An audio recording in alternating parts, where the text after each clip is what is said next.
Hello one, hello all. Welcome to this year's edition of The List. 2016 wasn't good for a bunch of reasons. Personally, it wasn't good for celebrities, and let's be honest, it wasn't really that good for cinema neither. It's just,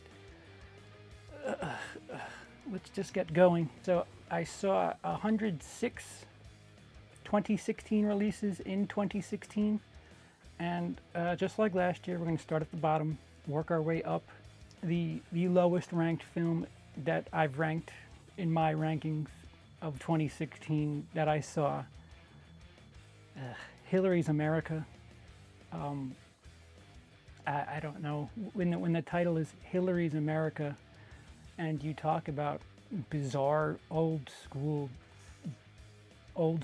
Democrat stuff, that just kind of, what? And is all that true? I mean, I understand that Michael Moore fabricates a bit for comedy, but what? And the prison segment where he's talking to prisoners? No. Next, Get a Job. I feel like saying this to a bunch of people that were working on this film, because they weren't working on this film. Something that's bad for comedy is if it's boring. This is a lot of things, including being quite boring. Yeah. Next, Gods of Egypt. Cartoon. Look like a cartoon. I couldn't stay focused because it was just so odd looking. No. Ride Along 2. Again, it felt like, again, boring, but it just felt like a really weird rehash of the first one. Like, just, I don't know, like they used the same script again and just kind of changed some things and like people and parts out and just kind of did this thing. It doesn't exceed the first one at all. The Do-Over. Adam Sandler has moved his game over to Netflix. And yeah. Next, The Funhouse Massacre. Much like comedy, horror, there's, they constantly have to regenerate themselves and do things a little bit different, because the thing that worked 10 years ago won't work now. And I don't know if The Funhouse Massacre, if they even knew what worked 10 years ago, because it just, yeah, no. Next, Recovery. Bland movie. A lot of these at the bottom are just kind of like boring, either really laughably bad or boring and forgettable. And I think I saw this early in the year, so I don't remember much. Special Correspondence.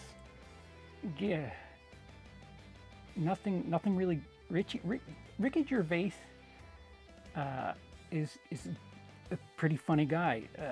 I don't know, it seems like Netflix goes after these comedians and they just take the check and then just stand there. It's really odd. I haven't seen a Netflix comedy film that has made me think, wow, awesome job. Next, The Fifth Wave. If only the special effects were, like, if you just gave me the special effects in a music video, like that plane bit in the trailer, I was kind of fired up about. Otherwise, there's a couple of cool looking things, but I'm not talking about the story right now, if you notice. Next, The Boss. Melissa McCarthy, just, I don't know. If you've seen the trailer, you've kind of seen the movie. And the trailer's a little long as far as I'm concerned. Next, Friend Request. I don't know, supernatural stuff I'm not a really big fan of. You really have to do it a certain way for me to enjoy it. And no. What's odd is I really enjoyed, damn it, that Skype movie from last year, Unfriended. That was oddly enough, from what I understand, this had the same title, but nowhere near as good. True something international assassin, Kevin James, getting his Netflix paycheck. Ugh. Next, Masterminds. You can kind of tell why the studio kept pushing this back. This was supposed to come out like a year and a half ago. And oh, it's funny because he has that weird hair. Get it?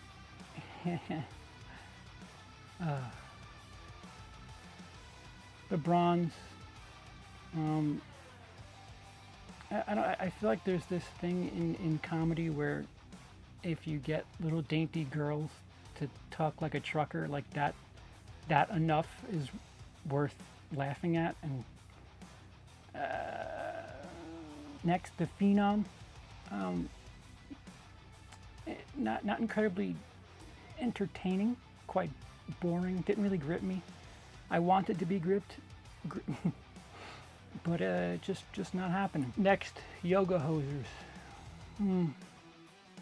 Kevin Smith, I don't know what it is you're doing, but if you can get back to doing just regular comedies, or, you know, Red State was really good. If you could stop combining genres, that'd be really good, because I don't know what's happening, and I'm not sure if I like it. I wasn't, I don't know, just no.